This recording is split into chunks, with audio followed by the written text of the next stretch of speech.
Joe Rogan Experience. Train by day, Joe Rogan podcast by night, all day. How are you? It's great to have you on. We're great, Joe. It's good to be here.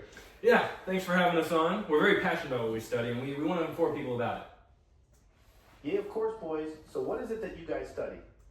Well, Joe, we study SIDS, which is also known as Sudden Infant Death Syndrome. Interesting. So what causes SIDS? Are these babies just dying out of the blue? Not quite, Joe. So SIDS actually refers to death in a healthy infant less than a year of age whose death remains unexplained, meaning that it's not simply an infant who suffocated in their sleep. Yeah, so we don't fully know why it happens, but there are a lot of theories out there and some studies that have even found biomarkers that may tell us if an infant is at higher risk for SIDS. So how long have we known about this? How about you tell me about the history of this condition? Well, Joe, how far back do you want us to go? Take me back to the start? How back can this really go? I mean, actually, unexplained infant death is a phenomenon that has been popping up for thousands of years. What proof do they have? Well, the first case of unexplained infant death occurs in the Bible, Book 1 of Kings, chapter 3, verse 19, which states, "And this woman's child died in the night, because she overlaid it." Wow. So evidence of this was even written down this long ago. Yep, and even in ancient Egypt, Babylon, Greece, and Rome, there were written descriptions of similar things happening. I can't believe no one could figure out a solution for all that time. What about the Roman era? Well, these accounts continued up into both the Middle Ages and the Renaissance period of Europe. In fact, in the 7th century, unexplained infant death was described as overlay, or where a parent unknowingly lays over a child in their sleep. In truth, SIDS could be the culprit. Did they ever create a way to counteract what they called overlaying? It would be stupid if they didn't. Well, actually, yes, they did. In the 18th century, a device known as the arcuccio was invented to prevent overlaying. This was in response to Catholic and Protestant punishment for killing a child due to overlaying. What the hell is an arcuccio? Jamie, pull up a picture of this thing. Oh, it looks like some sort of torture device. How's it work? What do you sit on it or something? They're actually wooden or iron arch devices that they put the child inside of, so the baby couldn't be crushed or smothered by blankets while sleeping. You think I could fit in there? I want to get one of those for me to keep my wife from laying on top of me. Jamie, look up. If they make adult-sized version of these, I want one. I mean, many people were actually required to have them, especially in Florence. Really? What was the punishment for not having one? Well, excommunication by the church. Being kicked out of the church doesn't seem like a big deal. Oh, Joe, but back then it was. This meant being stripped of the support of the church and being shunned by those around you. I think I'd be fine without the church. I could just live in the woods and kill bears and deer for food. Well, I'm sure you would be fine with that, Joe, but a lot of people back in this time couldn't manage a life like that without the church. So how long was this arcudio thing around? We obviously don't have them today. That is true. Well, by the early 19th century, records of infanticide were required by not just the Catholic courts, but all. This led to a requirement of death registration and a differentiation between natural and unnatural death. So, what did this requirement lead to? It allowed people to study the situation of overlaying more and more. I see, so people got a better look at the statistics behind the deaths. Precisely, Joe. Eventually, it was recommended by Charles Templeman in the Edinburgh Medical Journal that it become mandatory that infants and parents sleep separately from each other. Is what is recommended today. Exactly correct. What did Templeman see in the data that made him make that recommendation? Well, between 1882 and 1891, he saw 399 infants found dead in their parents' bed. Well, not attributed directly to SIDS, he believed the deaths were due to parental drunkenness, ignorance, or simply just careless mothers. When did the idea of SIDS come about? Well, now that babies were sleeping separate from their parents, they couldn't blame all the deaths on overlaying. So now the babies continued to die, and now they really didn't know why. Yep, crib sleeping for infants became popular in the early 20th century, and infant death didn't substantially decrease at all. This caused overlaying as the cause of death in these infants to lose all credibility. This led to the development of SIDS? In a sense, yes. This unexplained death became known as crib death, which was believed to be caused by accidental smothering by blankets or other items in the bed. But eventually this was ruled out too, for the most part. What did they think was happening after they ruled that out? Well, in the 1800s, they believed that these deaths were occurring due to the issues with the thymus, an organ in the upper chest that we now know produces white blood cells. Amy, pull up a picture of the thymus. I need to see where it is. What problems did they think were occurring with the thymus? The first medical issue they believed was occurring was thymic asthma. This belief was formed due to the observation of an enlarged thymus on various infants that died unexpectedly. Well, what did this enlarged thymus signify to them?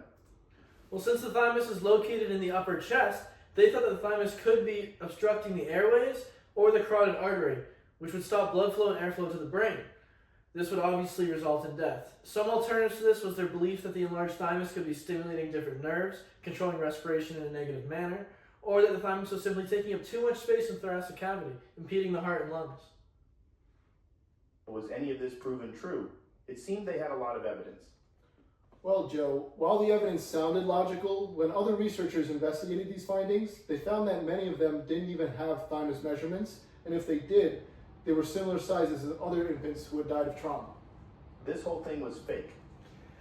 Yeah, pretty much. They declared that thymic asthma was in fact not a thing, even though several pathologists still declared it as the reason behind the deaths. Sounds like they were pretty dumb for the time. I wouldn't say that. I think it was more like they had a lot of ideas and they didn't know which ones to go with until they were disproven, as all science mostly goes. Information also traveled a lot slower, so it became a lot harder to figure things out. You said that two thymic conditions were believed. What was the second? Well, the second one was proposed by a physician named Paltov. He theorized that these sudden deaths were constitutional or involving hyperplasia of the thymus, which is an increase of cells in the tissue, rickets, a disease where the bones became softer in children, and limb swelling. This condition was soon called status thymico-lymphaticus. Is this the condition that became known as SIDS in modern day? Not quite. Physicians at the time ignored the fact that status thymico-lymphaticus was also a diagnosis that could occur in older children and even adults, which is not a characteristic of SIDS today. This condition did likely account for SIDS deaths throughout the 1800s and early 1900s. So what happened to this status thymico-lymphaticus over time? Well, Joe, as the cause of death became required for medical records, this diagnosis was used over a broader context, was instead used in place to describe deaths that occurred without knowledge of why. So kind of like a scapegoat diagnosis. Yes, exactly, Joe. Someone must have found out that this wasn't the cause of death in a lot of situations, right? Yes, actually, the medical journal, the Medical Research Council and Pathological Society of Great Britain and Ireland investigated cases of this diagnosis and found that there was no evidence of enlarged thymus in a vast majority of the cases. So what did they decide to do about it? They decided that stating on the medical records, died by the visitation of God, or cause unknown, is preferred to this overgeneralized condition. Imagine they believed God was just grabbing people off of the earth, just like a giant hand scooping people away. Yeah, not exactly, Joe. Even though officially done away with, the term status thymico-lymphaticus stuck around for quite a while afterwards.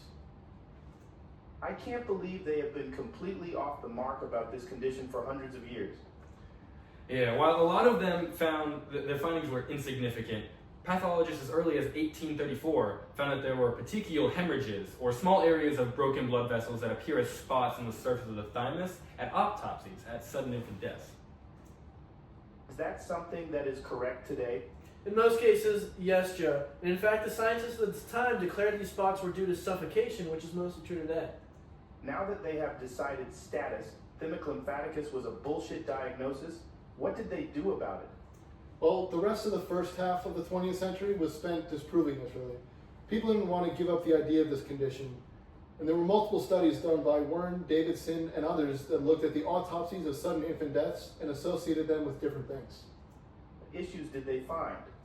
Well, in a lot of the studies, they focused on respiratory tract and found signs of bronchitis and other respiratory tract issues. So when did the idea of SIDS come about? It was actually the pathologist that we just talked about, Wern, and also Garrow, that ended up providing the evidence that would be the framework for what we think of as SIDS today.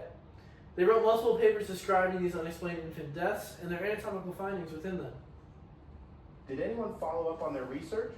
I know this was a problem with the thymus situation. Yes, actually. After the initial paper grants were given out by the United States Public Health Service, 2 individuals named Lester Adelson and Eleanor Roberts Kinney confirmed their pathological findings and provided epidemiologic data. So when did SIDS become SIDS and not just unexplained infant death?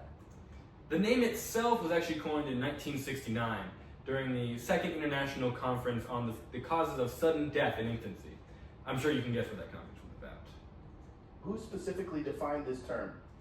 Well, it was actually J. Bruce Beckwith that defined SIDS as the sudden death of any infant or young child, which is unexpected by history, and in which a thorough post-mortem examination fails to demonstrate an adequate cause of death.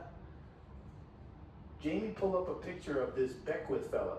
I want to see what he looks like. Pause. He's a cute old guy, isn't he? I suppose you could say that, Joe. This term actually replaced a previous known term as cot death, which was more encompassing. Are any important studies that led to the development of SIDS? Well, yes, there are. The first important study involving SIDS directly was done in 1971 by Mitchell and Crovis, and it compared 148 SIDS cases with 148 age-matched controls. What did it look at? They examined the classic risk factors associated with SIDS.